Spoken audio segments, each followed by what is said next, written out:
9 വർഷക്കാലത്തിനുള്ളിൽ എടുത്തു പറയാൻ ഒരു വികസന പദ്ധതിയും നടപ്പാക്കാത്ത കോതമംഗലം MLA ആന്റണി ജോണിന് ആ സ്ഥാനത്ത് തുടരാൻ അർഹതയില്ലെന്ന് KPCC വക്താവ് സന്ദീപ് വാര്യർ. കോതമംഗലം MLA ഓഫീസിലേക്ക് കോൺഗ്രസ് ബ്ലോക്ക് കമ്മിറ്റിയുടെ നേതൃത്വം നടത്തിയ പ്രതിഷേധ മാർച്ച് ഉദ്ഘാടനം ചെയ്യുകയായിരുന്നു അദ്ദേഹം. തങ്കളം കാക്കനാട് പാത, ചേലാട് അന്താരാഷ്ട്ര stadium, Kothamangalam ring road, Bhoothathankettu ജലവൈദ്യുത പദ്ധതി തുടങ്ങി UDF സർക്കാർ കൊണ്ടുവന്ന പദ്ധതികൾ പൂർത്തീകരിക്കാനാത്ത MLA ആന്റണി ജോൺ തികഞ്ഞ പരാജയമാണെന്നും അദ്ദേഹം കുറ്റപ്പെടുത്തി. കേരളത്തിൽ ഒരു MLAക്കും എതിരെയും ഇല്ലാത്ത അത്രയും വലിയ ജനവികാരം ഈ കോതമംഗലത്തെ MLAക്കെതിരെ ഇവിടെ ഉണ്ട് എന്നുള്ളത് തന്നെയാണ് ഈ സമരത്തിൽ പങ്കെടുത്ത നൂറുകണക്കിന് ആയിരക്കണക്കിന് കോൺഗ്രസ് പ്രവർത്തകരുടെ എണ്ണം സാന്നിധ്യം സൂചിപ്പിക്കുന്നു.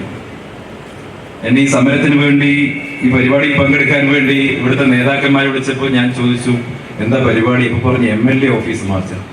അപ്പൊ ഞാൻ ചോദിച്ചു, ആരാ MLA? അപ്പൊ MLAയുടെ പേര് പറഞ്ഞു. ഞാൻ ഇങ്ങനെ ഒരു പേര് കേട്ടിട്ടില്ലല്ലോ, കാരണം നിയമസഭയ്ക്കകത്ത് വായ തുറക്കുന്ന എല്ലാ MLAമാരുടെ പേരും എനിക്കറിയാം. കഴിഞ്ഞ 9 കൊല്ലമായിട്ട് കേരള നിയമസഭയ്ക്കകത്ത് ഈ മനുഷ്യൻ വായ തുറന്നിട്ടില്ലാത്തത് കൊണ്ടായിരിക്കാം ഞാൻ ഇയാളുടെ പേര് കേട്ടിട്ടില്ല.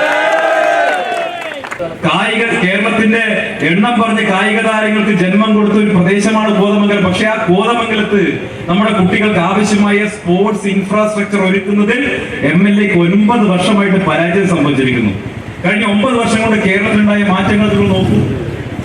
ആ 9 വർഷം കേരളം UDF ഭരിക്കുന്ന കാലത്തേക്കാൾ പുറകോട്ട് പോയി, അതിനേക്കാൾ പുറകോട്ട് കോതമംഗലവും പോയി. സ്ത്രീകൾ ഉൾപ്പെടെ നൂറുകണക്കിന് പേർ മാർച്ചിൽ പങ്കെടുത്തു.